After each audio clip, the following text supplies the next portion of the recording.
Thank you everyone for joining us today, the CPA Career Spotlight webinar.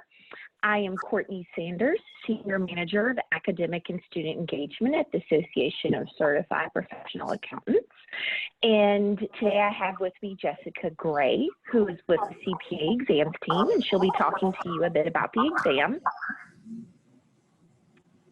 And I also have with me Shakor Jukes, who will be talking to you about his experience as an auditor at Target. First, a few housekeeping items before we get started. I do want to mention that we have a Q&A portion at the end of this webinar that will be able to answer any questions that you have. Just submit them from the Q&A portion on your screen at the bottom of the Zoom browser. You can submit your questions. Also, we will have a few polls throughout the webinar as well that will help us with future planning for other webinars and other ways that you all as a student affiliate member may want to see content from us. And finally, at the very end of the webinar, we'll have a link that will pop up that will provide a web browser for an evaluation of the webinar as a whole that will just let us know how we did today. So once again, if you have any questions, please use the Q&A feature. Before we get started, I wanted to talk a bit to you about the association and who we are and how we can help you throughout your career. You can go to the next slide. There we go. So the Association of International Certified Professional Accountants, we are basically two really strong accounting bodies, the AICPA, which is US-based, and the Chartered Institute of Management Accountants, which is based in the UK. And together we represent over 680,000 members in public and management accounting. We have a broad reach and resources and help the association advance the accounting reputation, employability, and quality of CPAs and CGMAs throughout the profession globally. If you go to the next slide, Anna. So with that being said, the association supports licensure for two main credentials, well, designation and credential. First, the CPA, which you all are very familiar with and what Jessica is going to talk to you all about a little bit in reference to the CPA exam, and also the Chartered Global Management Accountant designation. Many of you may not have heard of CGMA before, but CGMA is a designation for those accountants who are thinking about going into more the business management accounting side, and they want a firm grasp of like strategy and how to really apply concepts. So we like to think of it as CPA being your absolute technical. It's kind of like the golden egg. If you want to go beyond that technical and learn more about strategy and management, the CGMA is a nice complement to the CPA. With that being said as well, we actually have a CGMA webinar coming up on May 20th, I believe it is. So look for an email coming out about that if you are interested in learning more about the CGMA. So we support licensure for the CPA and CGMA, and we also have lots of different credentials that we also support to be part of continued learning.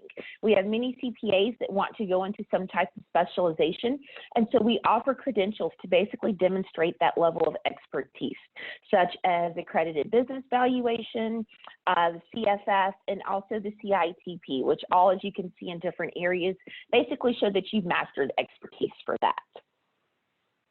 And next slide, of course, you all already are AICPA student affiliate members. Just want to mention some of the benefits available to you, such as your ability to apply for exclusive scholarships, also to participate in our new AICPA online mentoring program, and also the ability to purchase different certificate programs for up to 80% off of what the sticker price would be. And if you want to know more about our full list of benefits and things that we have available to you throughout the year, you can go to thiswaytocpa.com/join, and it has a whole list of benefits there. If you have any questions about your membership and also what you're provided, feel free to put those in the Q&A as well. At this time, I'm going to pass it over to Jessica Gray to give you all a snapshot about the CPA exam. Thanks, Courtney. I just wanted to give you guys a little bit of my background. So I've been at the AICPA now for 7 years, specifically working on the exam, even more specifically focused on the financial accounting and reporting section. So I've spent a lot of time on the exam and what we've been doing to develop it. Before that, I was in both industry and public accounting. So I'm also a CPA. So I'm right there with you. So thank you for joining us. All right, Anna, you can go to the next slide. So these are just some top reasons to become a CPA. A lot of these make sense. The money of it, you know, a lot of times CPAs are going to make a lot more money, or at least a little bit more money than their counterparts. There's definitely some career security in it, especially imagining in these times. And certainly if you have your license and you're looking for a job, you know, you're going to hold a lot more credibility potentially than someone without their license. Job satisfaction, I know you'll hear from Shakor about what he does, and it's certainly interesting how there's all sorts of different types of job functions that you'll see in this profession. Career development, demonstrating commitment to the profession, so you certainly are, you know, sticking yourself out there, really believing in the accounting profession. And then of course prestige and respect. I know when I got my license, I was very proud of it, and it's certainly fun to talk about. So all right, so those are some top reasons. Next, a strategy is obviously key to your success. Understanding your requirements, what it takes to even get to the point of being able to sit. Learning about the exam and what it tests. So I'll talk a little bit more about that when it comes to the blueprint and the content involved. Managing your time wisely, certainly the time spent before you sit for the exam, how much time you need to study, and then in the exam, how you manage that time. Forming a support network is so key. I remember being able to talk to my friends that were also studying and asking how they were doing. How's it going for you? How you passed this? Have you passed that? So definitely building that network, also professionally with maybe your bosses or whoever you can talk to, and finding out how it went for them. And then, of course, relying on the exam partners, which include the AICPA, Prometric, and NASBA, and of course your state boards. Next slide. Okay, so as I mentioned, understanding, just being able to find out if you're eligible or not. So understanding that process, where do you need to go? So is it the state boards first? Like, do you need 120 hours or 150 hours to sit? And once you submit your application and know that you're able to sit, and you can then schedule your exam once you have your notice to sit. So there's a whole lot of things you need to know about this process, but I will say that both going to the AICPA website, going to Prometric, and going to NASBA will certainly help you along this process. Exam basics. Okay, so if you don't know already, there are 4 sections, and each section you have up to 4 hours to sit for that section. 18 months is the amount of time you have once you've passed your first exam, and I will say it's a little different from state to state, so obviously ask your state boards what that process is for them, but in most cases it's 18 months once you pass your first section, and you need a 75 or higher to pass. And then there are 5 testlets, and I think the next slide we'll talk more about the testlets. There it is. Okay, so when you first sit, you'll see a welcome and launch. So the first 5 minutes is pretty much spent on that, and then there's some more confidentiality, copyright time spent there very briefly at the beginning. So your first few testlets are going to be multiple choice questions, and you can see in between testlet 1 and testlet 2, you have an option to take a break. Now, and during this break, your time is still running. So you just have to keep that in mind as you're managing your time through the exam. Between testlet 2 and testlet 3, you have another option to take a break, but again, the time is still running. Something rather new within the last year between testlet 3 and 4 is a 15-minute break that you're allowed to take, and the time will pause. Now, you don't have to take this break. If you feeling good and you want to just keep going, but if you take the break, you get 15 minutes. Now, if you take longer than 15 minutes, the timer will start back up, whether you're back or not.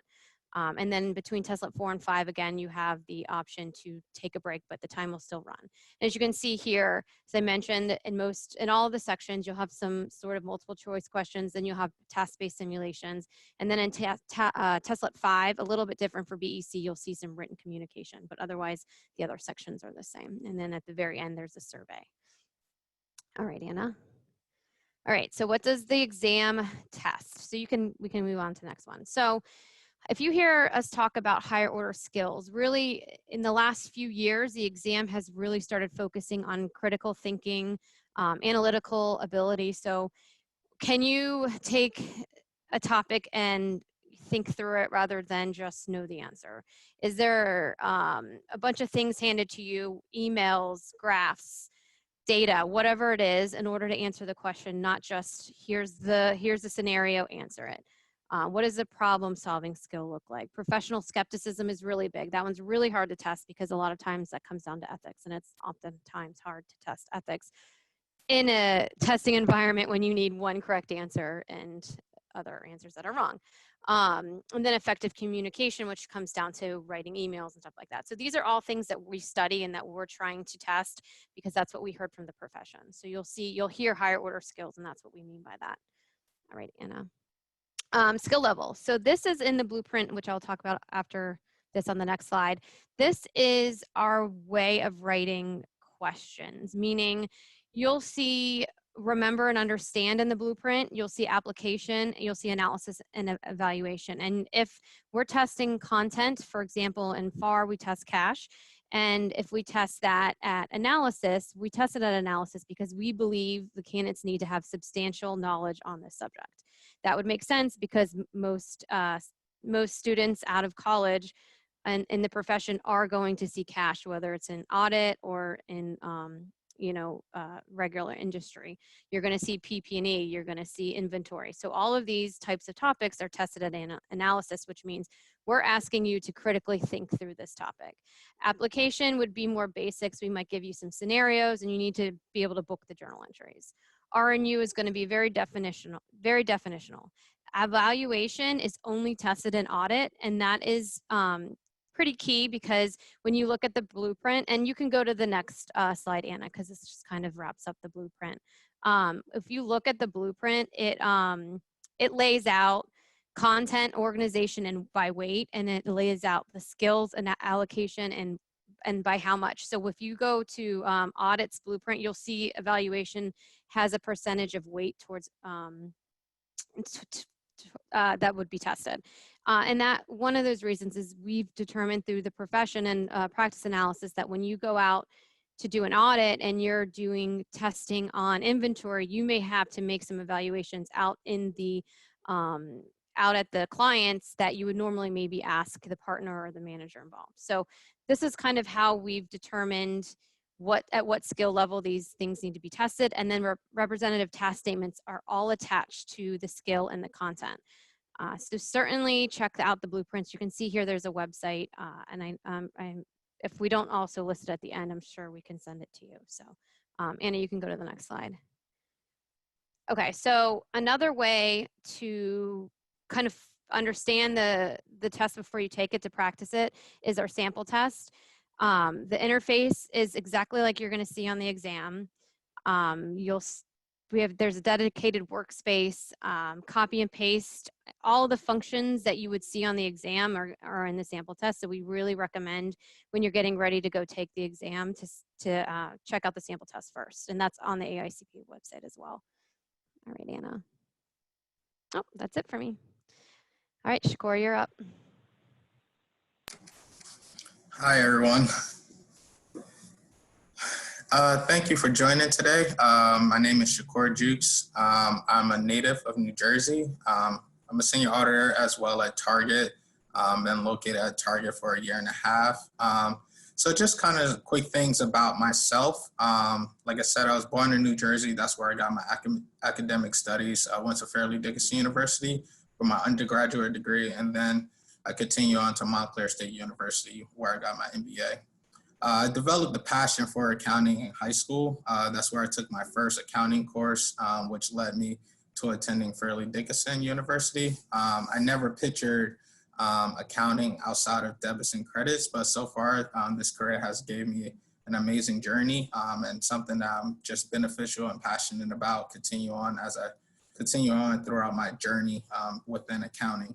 I'm a licensed CPA in the states of New Jersey and New York, and we can talk a little bit more about the CPA exam and my process with that throughout the rest of the webinar. But I would like to say that, you know, the CPA exam allowed me to learned a lot about myself, my career, and it has opened a lot of doors for me throughout my career as well too. So as we continue on with the webinar, we'll go into a little bit more detail about those things as well.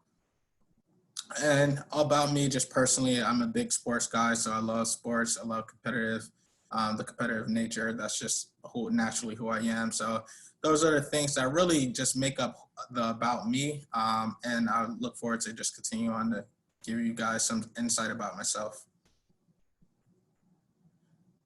In regards to extracurricular activity, I'm a member of AICPA, Minnesota Society of CPAs, and also NABA, National Association of Black Accountants.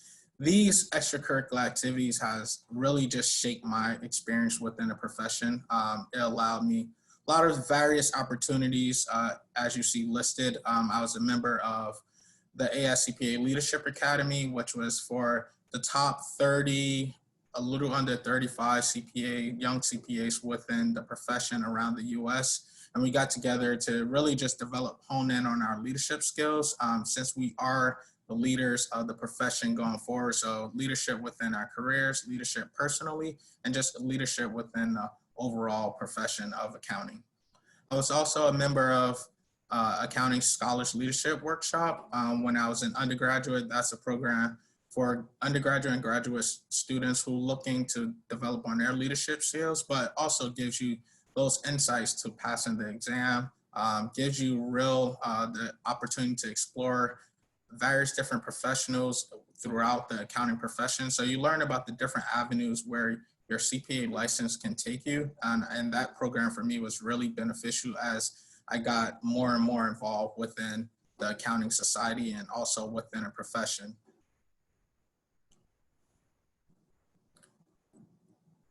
So my first role within public accounting at a major firm was I worked at RSM. Worked at RSM for 2 years within our audit department. For me, I worked in a variety of different spaces. I think that's one of the luxuries of working at public accounting is the diverse experience that you do receive. I worked in technology, manufacturing, healthcare, not-for-profit, and it really allowed me the opportunity to engage with clients within those spaces to learn more about those spaces, but also the clients within them. That allowed me the opportunity to travel throughout the East Coast. I worked in their New York City office, and I traveled throughout mainly the East Coast and connected with our clients within our spaces. So the opportunity to travel and network with those professionals was really a key win. And I think public accounting gives you that diverse experience. Within audit, you spend a lot of time outside of the office. So that was one thing really that I did appreciate was the opportunity that you get to see various different client locations and you're always on the road and seeing new things and exploring with new people. The skills that it took to be successful within public accounting for me was just strong organizational skills. So when you think about working efficiently and under pressure within busy season, you want to have those strong organizational skills that will really allow you to make it through the season, really to be that valuable employee and someone that can always be accounted for throughout the process, throughout your engagements and things like that.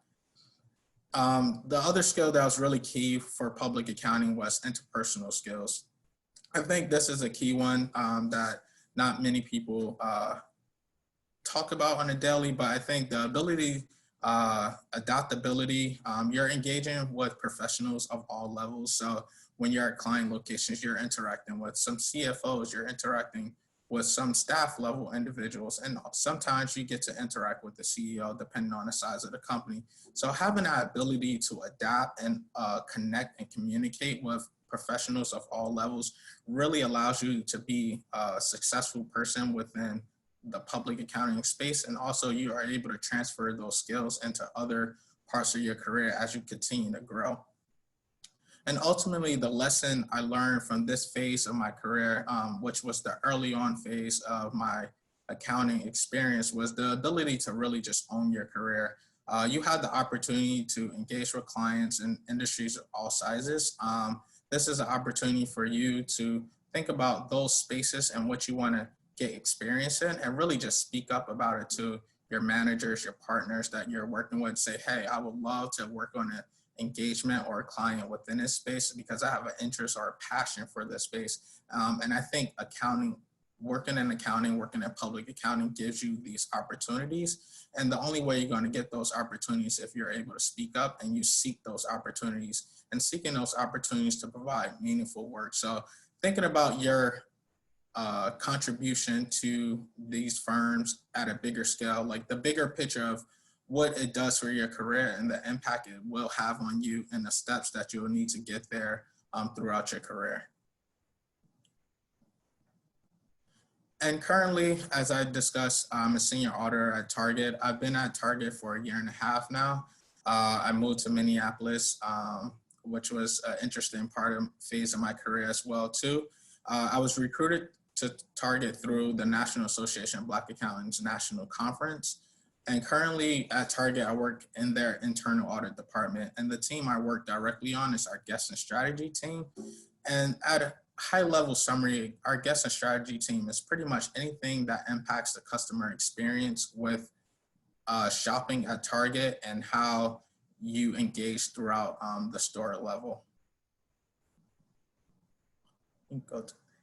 So for those who don't know much about Target, Target is one of the world's leading national retailers. We have offices within Minnesota, California, India, and Hong Kong. Target pretty much focus on delivering joy to the families through everyday life. And we do this through product assortment, design of our stores. We have over 1,800 stores throughout the US, one store in every state. So I think my impact from an audit and accounting perspective is really just how do we continue to bring that joy? How do we give you those experiences within our shopping space, and how do we think about those things from a higher level? And there's a lot of different processes that go into place for the average day shopper. And our team looks at the risk of how does that impact the experience and how does that overall impact gross margin and sales and profitability. So a typical day for me really consists of these five bullet points listed on here. The way I like to structure my day is really through meeting prioritization, understanding those meetings and work projects that need to get done on a more timely basis and that has higher priority and things like that up front. So for me, when we think about that, a lot of our work is collaborative. I work on a team. Our projects engagement sizes can vary through 3 to 4 individuals from a variety of levels, senior auditors like myself, and also managers and directors as well. And we do these things on a collaborative effort.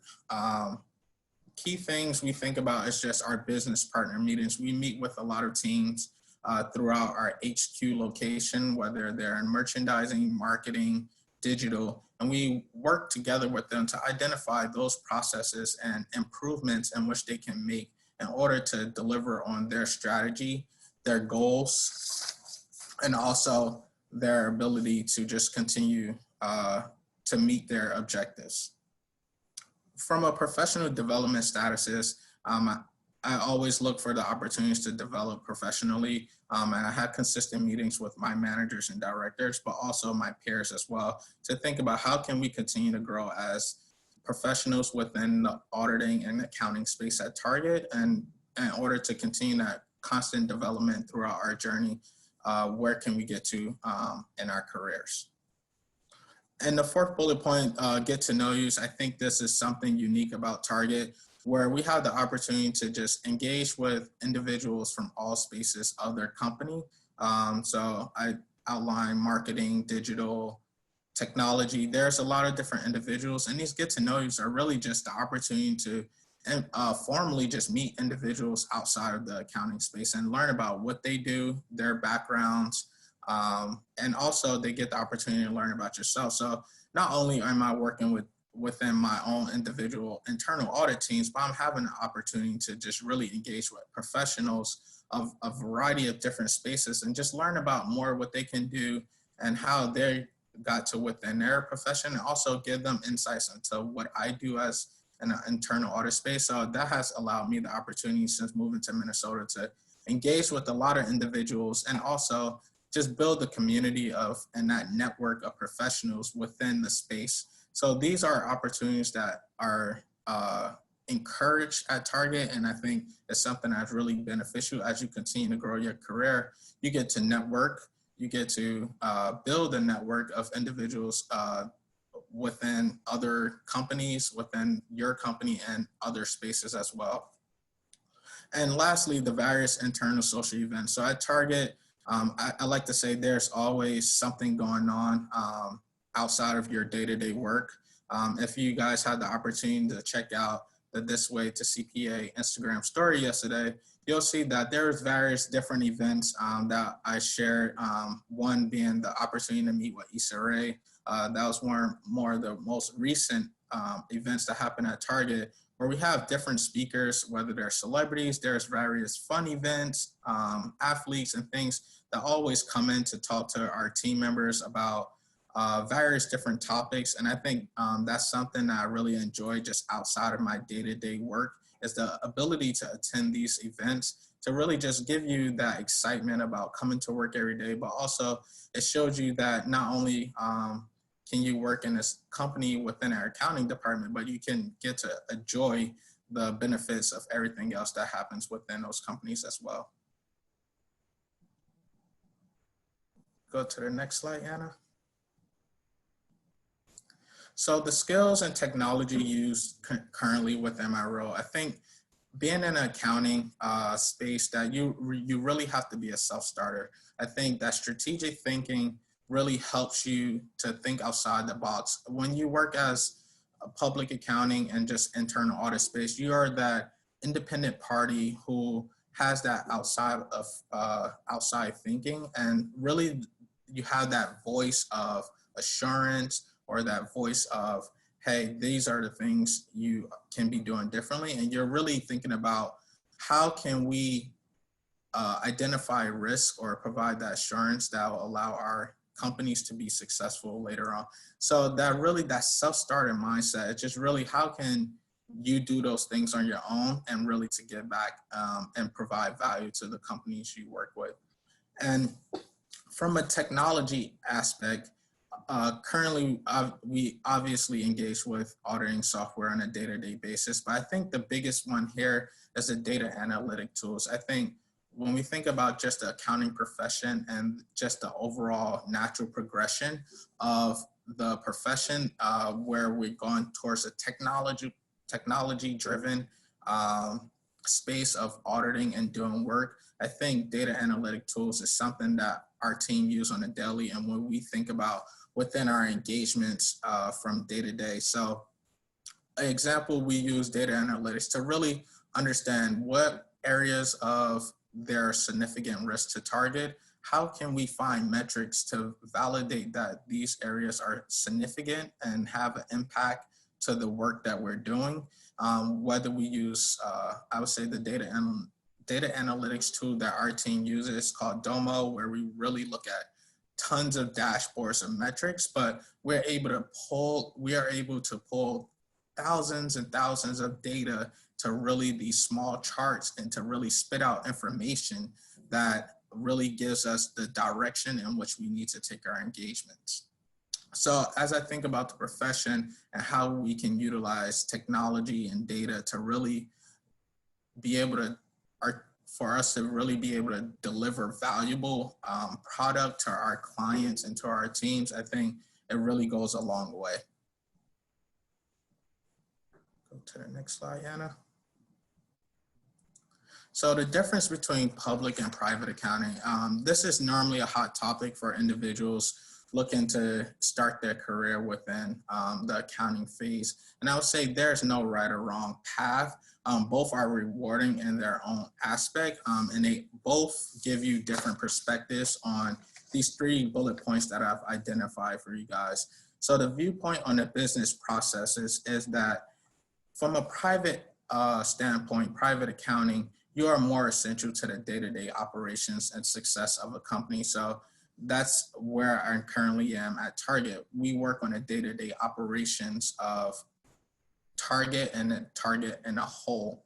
Whereas from a public accounting aspect, you're more there to verify the important financial information and to report from an external perspective. So you really just kind of come in at a specific period of time and engage with your clients, but so you get more of a snapshot of the business. So you're looking at the viewpoint in the business from two different perspectives. One from a more internal and longer process, day-to-day, you're engaged with it. The other, public accounting, just really just a snapshot of the business at a specific point and period of time. When we think about the work environment, as I discussed, working in public accounting, I was always traveling. I didn't spend much time in the office, so therefore that allowed me to see different spaces. I didn't really have a cubicle. I would say they were more like flex format of desks. So early in my career, that's really something that was really exciting to me. It's just the opportunity to be in different cities, see different people, engage with different clients on a day-to-day basis, really help kind of drive that spirit. From a private accounting standpoint, travel is a little bit less now within my current role. I have a cubicle and I go to the office on a more consistent basis.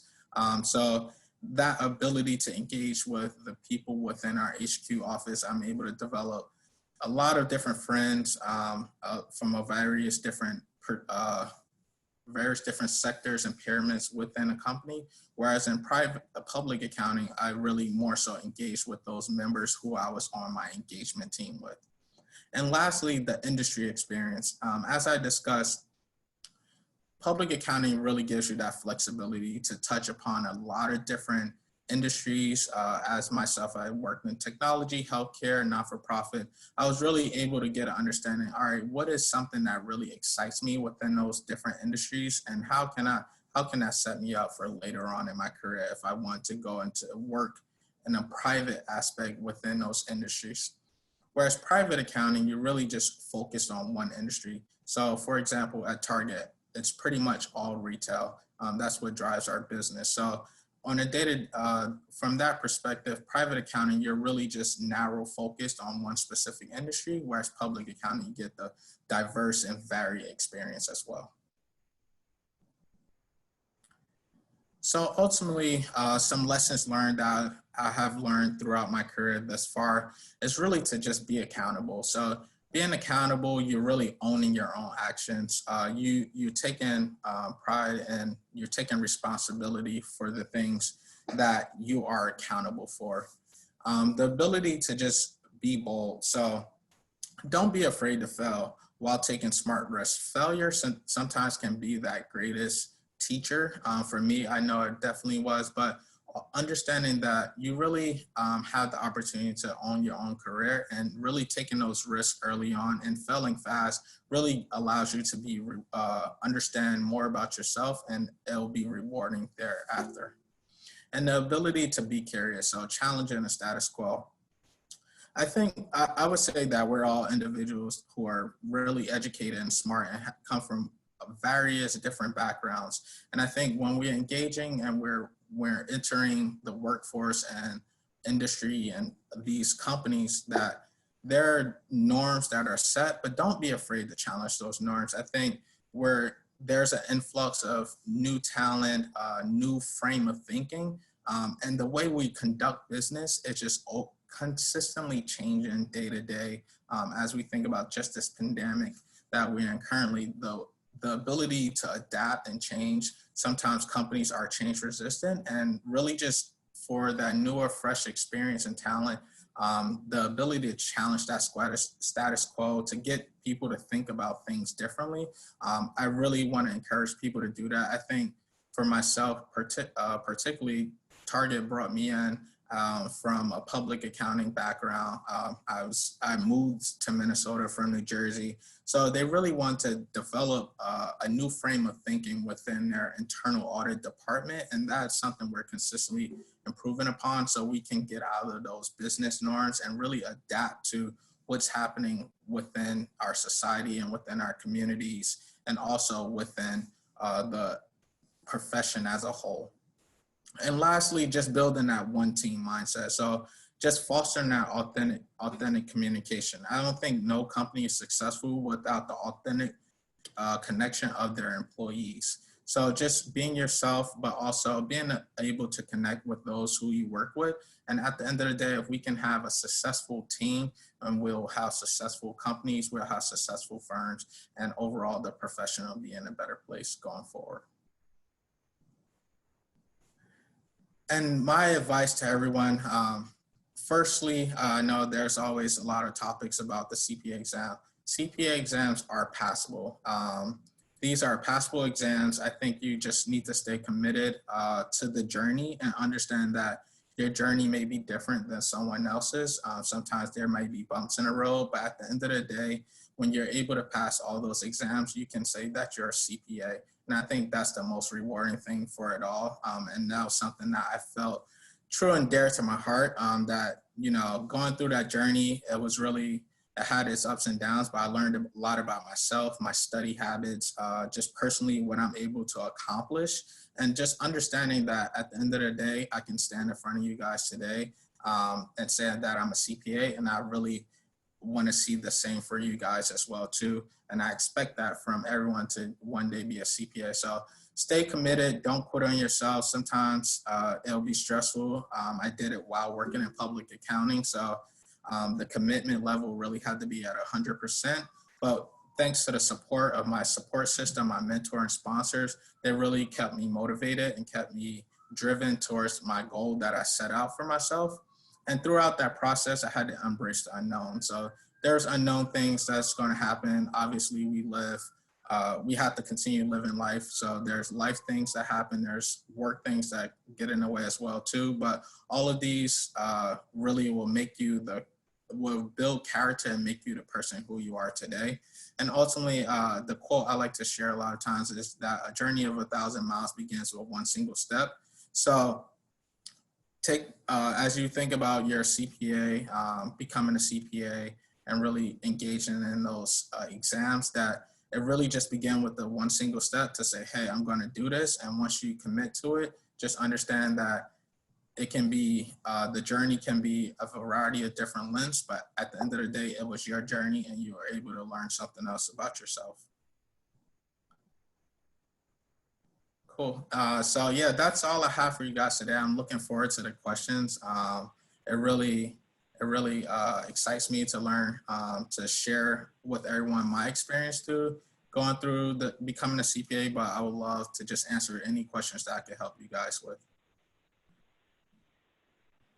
Great. So to get started with questions, of course, we have some around the CPA exam. The first one says, can you talk about your CPA exam prep process? Did you study and take exams while in school or after graduation? And then what order, which I know we always say it does not necessarily matter, and what helped you be successful on the exam? So prep process, did you take them while in school? What helped you be successful? Okay, I can go ahead and get this one correct first, if you don't mind, Jessica. So my prep process, I took my exams after college, after graduating. I was working while taking my exams, so sometimes that's not, everyone process I say looks different. For me, I really just every day took a few hours aside to really just study. I took advantage of those little study moments that I can have when I was commuting to work. A lot of the CPA exam preps, they have apps and things that you can take practice questions on. So throughout my travel or commuting to work, I try to just leverage those little small opportunities where I can just get some study in. So that was really my prep process. Of going through the exam process, and I took it after college. Do you want me to speak to this too? I mean, I can, I guess. Absolutely. So I also took it after college. I actually waited a couple years. I was a little burned out from college. I mean, everyone's story and approach is different. But I waited a couple years. I started studying while I was in public accounting, but was moving into industry and continued. And I kind of set a path that I went to the controller and said, look, I need to leave work at like 4 because I have to go to the library and study. I couldn't go home and study. I needed extra hours. So my process was every night after work, I left a little early. Luckily, my boss gave me that option, and I would go to the library basically 5 nights a week, and then all weekend long, and I would study. This did not come easy for me, and and I know a lot of you guys will work really hard. We all have to work hard to really get to where we want to be, and in this situation, it wasn't easy for me. So studying was everything. So and actually, it was 150. I took it a while ago. So 150 credit hours wasn't a requirement to sit, and I was in Massachusetts at the time, but so I took the exam pass and then went back to school and got my 150 credit hours. So I took a really different approach to it, but it was successful, and everyone's approach is different. And as far as which section to take, it totally depends on how you feel. For me, I took a section where because I was in auditing, actually took audit first because I felt the most comfortable in audit. I hear people say they want to take whatever they think the easiest section is. It really is just dependent on what you want to do. Great. And going along with that, there's a question, and you both may have kind of answered this. How long did it take you to work your way through the CPA exam, like getting through the full exam? So for me, I would say my CPA exam story it's a pretty interesting one. I like sharing it. For me, it took me about a year and a half, 2 years. I was one of those who I got up to that 18-month mark before I lost credit for my first exam. And then I took FAR, and then I missed by like 3 points, and then I had to take 2 exams over. So it took me a little bit longer, but it took, I would say, the whole process about a year and a half, 2 years. Yeah, almost the same for me. I started in the spring. I passed one, then went to the second, didn't pass it, but had already started studying for the third, so then went back and took the second, and then FAR also, as much as I'm now in FAR, I actually didn't pass it the first time. So it took me just over a year. It took me about 14 months, so long process. Yeah, and I think when we talk about the length of the exam process, it looks different for everyone. Obviously, myself, I was working at the time as well too, so there's other obligations that really stretches that study window time out. Whereas sometimes when you start early on, before you begin working, you have a lot more time to study throughout the day. So you have to take those things into consideration. So it may took us a year and a half, but for some other individuals, it can take a shorter period of time.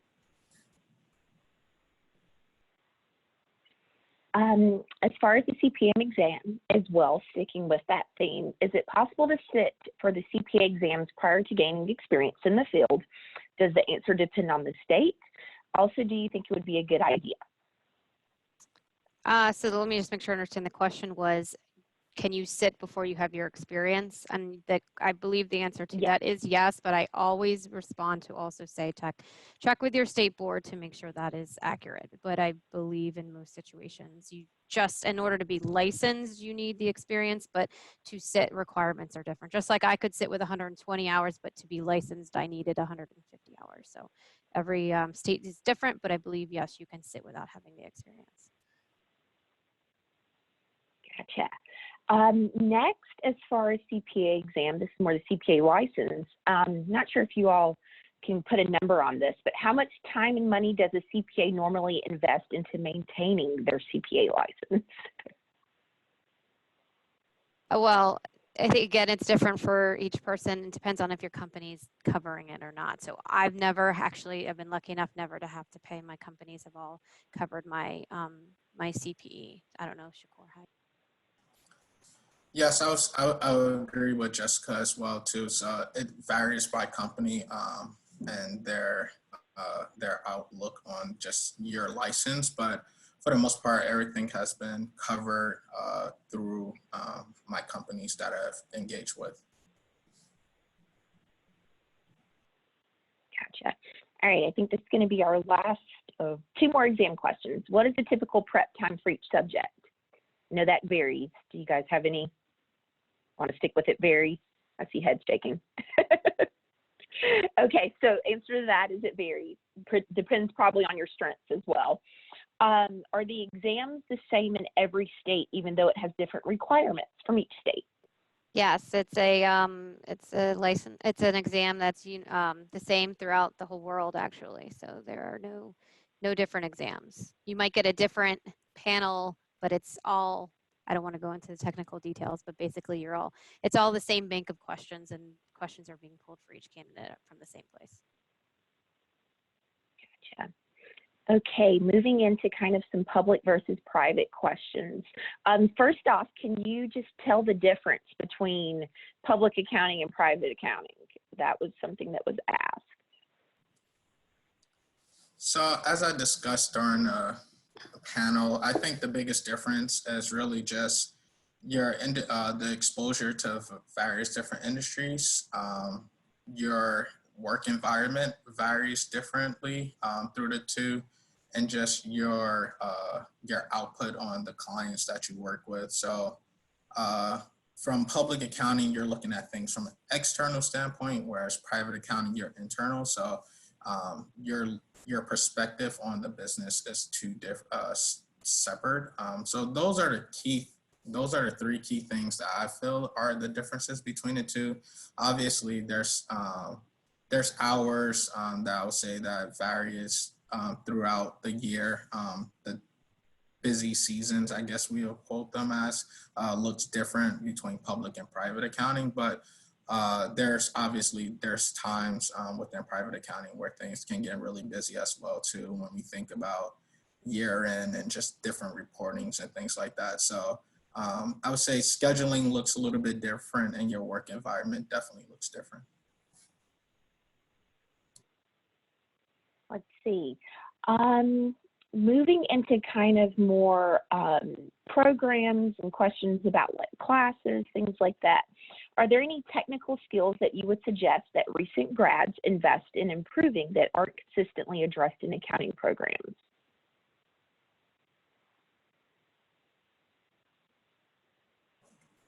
Can you repeat that question one more time, Courtney? Yes. Are there any technical skills that you would suggest that recent grads invest in that they don't usually learn in school? I think a lot of it varies. I think that questions, it varies based off where you're trying to go within your career.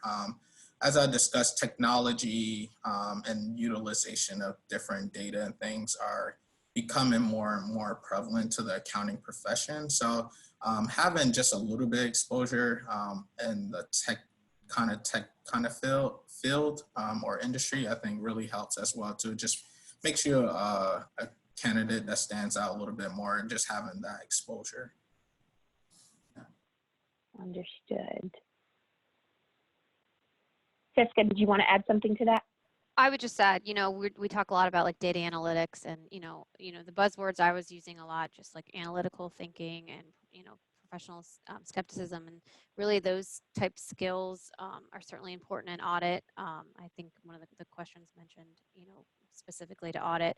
I think the world is changing so much, and we're still learning so much. So any sort of tech skills you can take on, I think would be beneficial. So basically what Shakor said, I just wanted to add, the buzzwords around data analytics seem to be really big right now, and a lot of us don't necessarily know fully what that means yet. So any kind of leverage you have on that is going to help your position yourself.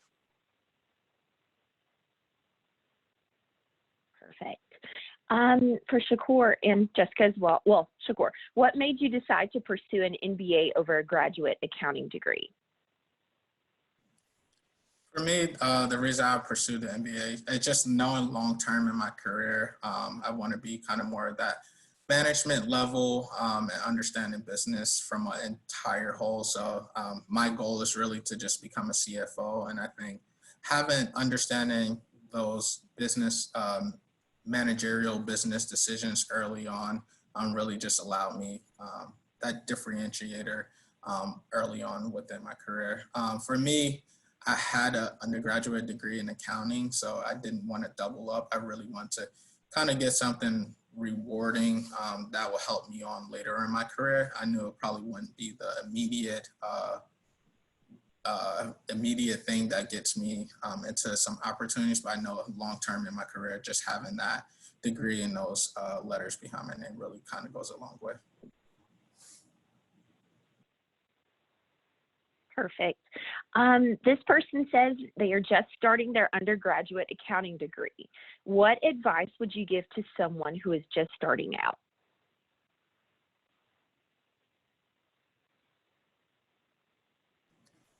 My advice for students that's just kind of just starting out, I would say really just appreciate your early on accounting courses, really understand the learnings that you're getting, but also begin seeking opportunities to get exposure to various different firms and professional organizations as well to get involved so you can learn more just outside of the day-to-day, just outside of your academic learnings, that you learn more about the firms that are out there and just the opportunities that are out there as well too. So definitely get involved with the societies and accounting organizations on your campus to really just give you that full picture of the accounting profession outside of just your academic studies.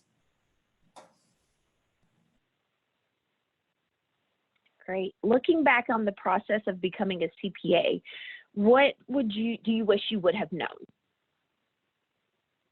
that you did not know at the time?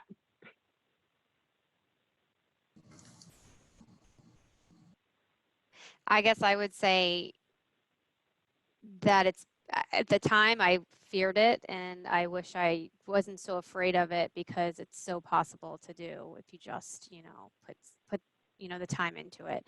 Oftentimes we think it's impossible to pass, and like Shakor said, it's definitely not. So I wish I did it anyways, but it was very, the fear of jumping in was more than it needed to be. Yeah, I think that fear jumping in is for everyone. Like I said, just be committed. It really helped out a lot.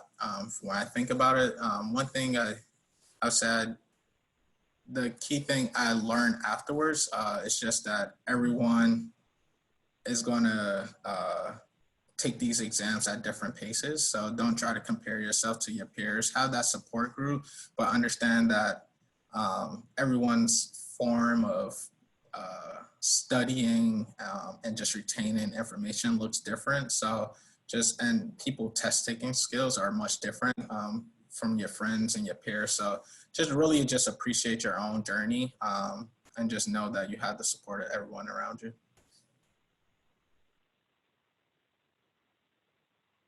Great. For Shakor, how much of your auditing work experience helped you to pass the audit section? I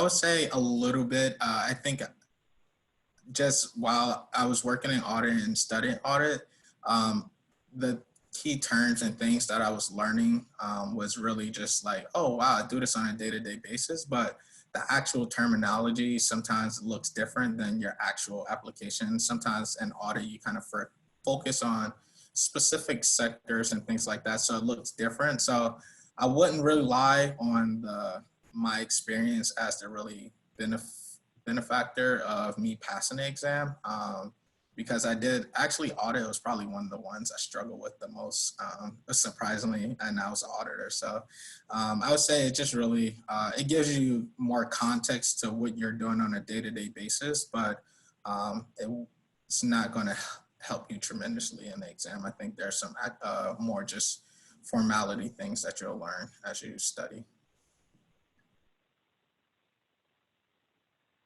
Great. So this is kind of a combined question from two different people. Do you believe accounting students should study programming language?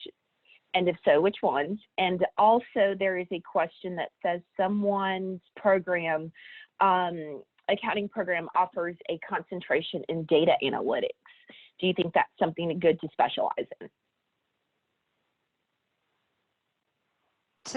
I can speak to the second part. I mean, yes, the answer would be yes, but again, it's not it just depends on what route you want to go, but certainly, as I was kind of saying and alluding to, nowadays it seems to be we're really moving to this like tech world and data analytical world. So if you have that on your resume, I don't think that could hurt. Now, programming, the other question was around like what other programming classes. I think, again, I know this is kind of repetitive, but any programming type class that you're going to take that you can say you have experience in is only going to help you.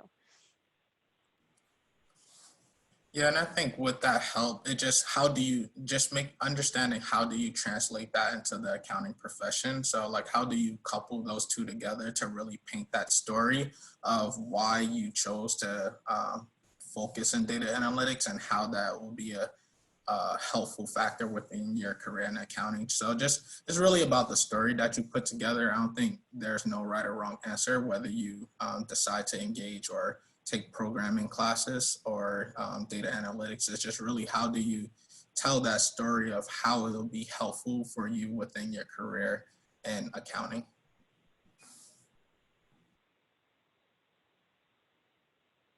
Great. Let's see.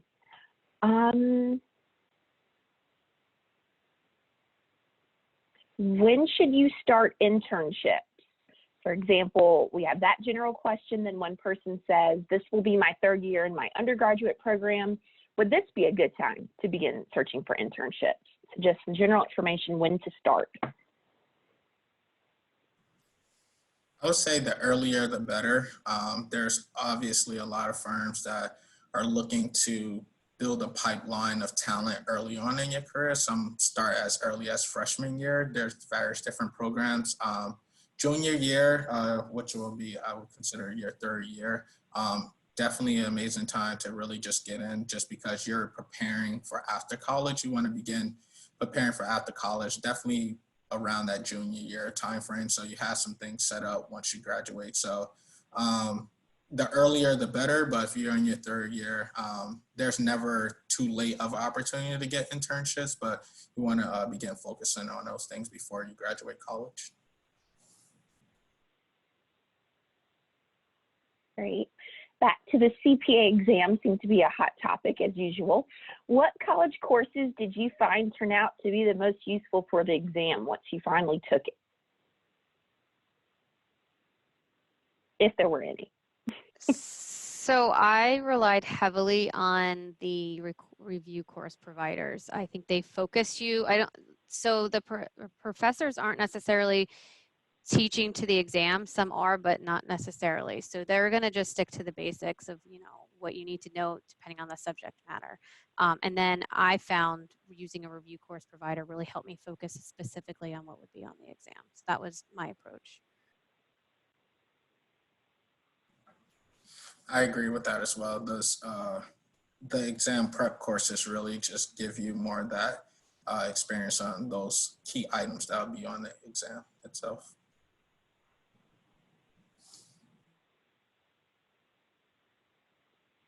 Great. Let's see, what else do we have? Can you take the exam, and this might be for you, Jessica, can you take the exam with 120 credit hours and then finish up the 30 credits later? Yeah, so it really depends on the state. Some states you have to have 150 to sit. In Massachusetts, when I sat, it wasn't the case. I could take the exam. So I had about 122 hours or something, whatever it was to do my undergraduate. I sat, passed all 4, and then went and got my master's. So, which got me to 150. So again, at state to state, each state is different. So. Great. Let's see, is it recommended to go to grad school, or is the CPA license enough? I mean, I think we're going to give the same answer. I think it's wherever your path takes you. Shakor and I both, he has an MBA, I have a master's. We both are very happy in our careers. I think it's really just depends on where you see yourself, what kind of role you see yourself in your career. So. Great. As a student, where would you look to build a network and keep in touch? In terms of building networks, so I know a lot of institutions have accounting organizations, business organizations. I would definitely start there because they give you access to various different companies and things that connect with those organizations. And then just begin seeking, if your institution don't have them, begin seeking them on your own. So whether there's your local society where you could become a student member at, they have various different events. So you get to connect with professionals of various different levels, young professionals, professional or well advanced in their career. So I would say start with your local organizations. And then from there, those organizations have national or regional conferences, and attend those conferences because now you get to meet people outside of your home city, your hometown, or just your home state. So you continue on to develop that network and really just continue to stay connected to those people. So the power of LinkedIn really goes a long way. The power of an email really goes a long way because you never know where you might cross paths with these individuals later on within your career. And trust me, they will remember you as you continue to be consistent in that engagement level.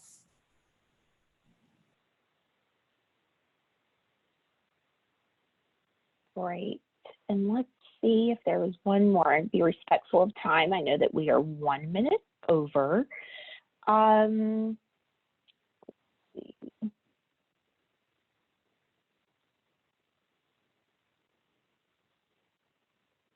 Actually, I think we've answered most of these.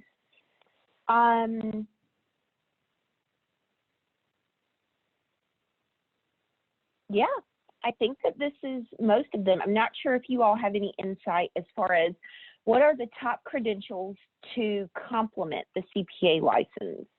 I know, of course, the AICPA has lots of different specializations and credentials as well that you all can look into. Is there anything else that you all would add to that besides the ones? I'm not super familiar with the additional credentials. I mean, I think the CPA license is significant to have, you know, if you specifically want to have additional credentials, then I would just do your research and decide what's best for whatever role you're going to be taking on, because I think they're pretty specific to whatever kind of professional role you take. But CPA, I think that's like the biggest goal, honestly.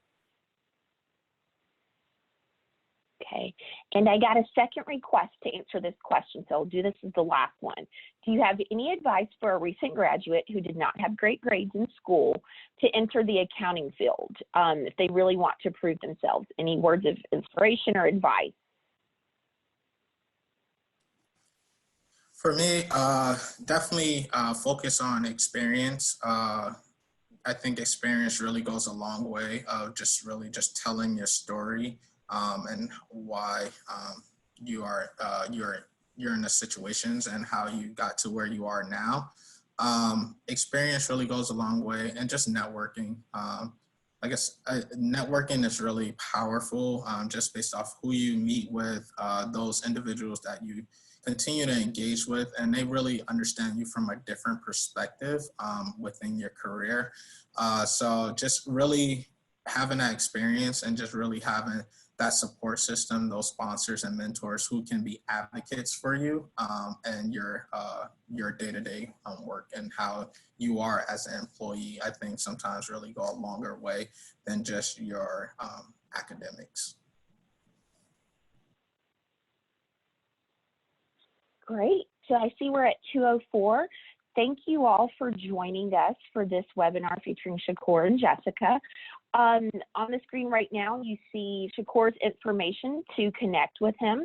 Also, our email at thiswaytocpa.com is on the screen. If you have any other questions or comments that were not answered, feel free to email us and we will find an answer for you.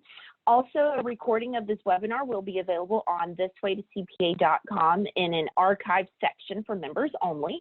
And we will also send it by email to all those that attended. So thank you very much. And thank you to Shakor and Jessica for providing your insight today. Thank you. Have a great day. Thanks, everyone. Thank you.